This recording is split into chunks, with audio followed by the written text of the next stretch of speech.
হেফাজতের একটা ধরছে, এটা খুব ভালো, এটা দিয়ে একটা যাতা দিয়ে দেওয়া হচ্ছে। স্বাধীনতার পর 6টা মাসও সবাই যায় নাই। একটা যুদ্ধ বিধ্বস্ত দেশ একটা প্রদেশের রাষ্ট্র বানাচ্ছে, তার মধ্যে সমালোচনা লেখা শুরু হয়ে গেল আমার তাহলে কি আশা করো? আমি কিছু আশা করি না। জি না, এটা আমরা তো দেখছি, ওই যে আব্বা যখন ডাইরেক্টর মিলিটারি অপারেশন ছিল সরাই দিল ওনারে, সরাই দেওয়ার পরে আপনি হয়তো এই কাহিনীটা জানেন না, ওনাকে ওই সময় সরাই দেওয়ার 3 মাস পরে, উনি তো ডাইরেক্টর মিলিটারি অপারেশন ছিলেন, ওনারা সরাই দেওয়ার পরে তারপর 3 মাস পরে এই যে হত্যা হলো, এই বঙ্গবন্ধু এবং যে পরিবারের হত্যা হলো। আপনি এই কাহিনীটা জানেন কিনা? পরে আমাদেরকে নিয়ে এই ক্যান্টনমেন্ট থেকে আমাদেরকে তাড়াই দিল, তাড়াই দেওয়ার পর আব্বারে ধরে নিয়ে 1 বছর জেলে রাখলো। এই জিয়া রহমান ফাঁসি দিবে, ট্রায়াল করবে, এই অবস্থায় রাখলো 1 বছর। আর ওনারে আর্মিতে একটা লোক খালি ডিসমিস করছিল, এই সেনাবাহিনীর লোকরে, সেটা আব্বারে করছিল, আর কোন লোকরে ডিসমিস করে নাই। আব্বা ওয়াজ ডিসমিস মানে ফকির আর কি, রাস্তায় নামাই দিল, মানে কোনো পেনশন পাবে না, কোনো কিছু পাবে না, এত ক্ষোভ ছিল। তারপরে তো এটা তো 75 সালের কথা বলছি। আর আমাদের বাড়িতে এসে যে আর্মি ঢুকে মানে যে ভাঙচুর করছে, ওরা আব্বা তো বাসায় নাই, ওরা আম্মা ছিল, আমরা ছোট, আমরা আমরা সামনে যাইতে পারবো না, দরজা খুলতে পারবো না।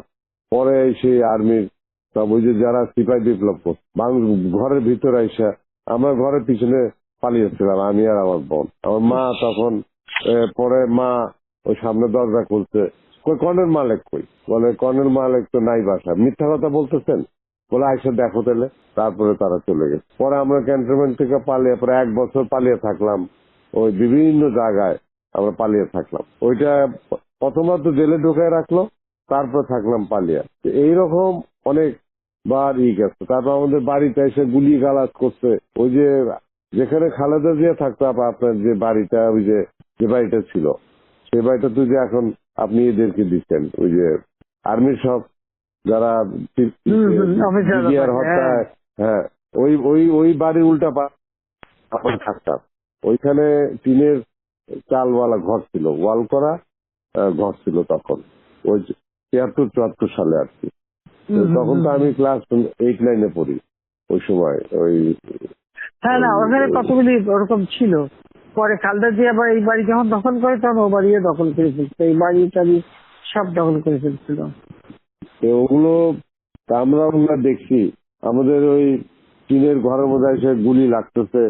ওই 75 যখন ওই যে সিপাহী বিপ্লবটা, এখানে সিপাহী বিপ্লব তো কারা করছে আপনি জানেন? এই যে যারা এই যে জিয়া রহমান যার পর ফাঁসি দিল, কি নাম ওর, কর্নেল তাহের।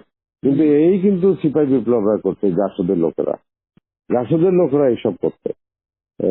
অনেক কিছুতে তারা তো আবার আমাদের সাথে আছে, এরা তো জাসদের লোকেরাও এইসব মধ্যে ছিল। আমরা তো দেখতে পাই না ওই সময় তাদের ভিতরে কাহিনীগুলো। জাসদের তোমার বিপ্লবী নেতা, তোমার ওই যে আমাদের কাপালি সিরাজ আলম খান থেকে শুরু করে সব মিলে তারাই তো সব বড় বড়। ওই যে যারা ফাঁসি দিল, ওই কিন্তু জিয়া রহমানকে যে অ্যারেস্ট করছিল, ওই যে খালেদ মোশাররফ, তখন তো বাইর করছে তো তাহের, এবং আর্মির বিপ্লব ঘটাইছে, ইটি করছে, সিপাহী ভাই বা অফিসারদের অফিসে, এগুলো তো তাহেরই করছে। তাহের জিয়ারে বাইর করে তাদের রাষ্ট্রপতি হওয়ার সুযোগ করে দিচ্ছে, তাহের সে ফাঁসি দিচ্ছে। একদম মানে জিয়া রহমান তো তার মানে কাজ হয়ে গেলে তার উড়াই দাও। তোমার তাহেরের বউরে ইনুরা, আমরা যখন 2009 সালে সরকার গঠন করলাম, তখন এমপি বানালো। তা 2009 না 14, হ্যাঁ 2014 এমপি বানিয়েছিল। তো আমার কাছে একদিন তাহের ডিসপিউট ছিল, তো আমার কাছে একদিন আসতে তাহেরকে একটা রাষ্ট্রীয় মর্যাদা সম্মান, আমি খালি আমি পার্লামেন্টে দাঁড়ায় সব নিয়ে এসে ধরে না কথা বলে, তো সে এসে আমার সাথে কথা বলছে। আমি খালি বললাম, শোনে আপনি স্পেশাল এমপি হচ্ছেন, ঠিক আছে, কিন্তু আমি তো ভুলে যাই কিভাবে যে আমার বাপের হত্যার সাথে আপনার স্বামী জড়িত, আমার পুরো পরিবারের সাথে, এবং জিয়া রহমান নিয়ে ক্ষমতায় বসাচ্ছে। হ্যাঁ, জিয়া তারে ফাঁসি দিতে, তাকে আমার ভালো হাত বলছেন। থেকে আমি বলছি, তাকে আমার হাত দিয়ে আমি কি করে সম্মান দিই? মানে এরা তো পুরোপুরি জড়িত। একেবারে চুপ হয়ে আসতে চলে গেল, আর কোনোদিন আমার সঙ্গে কথা বলতে আসেনি।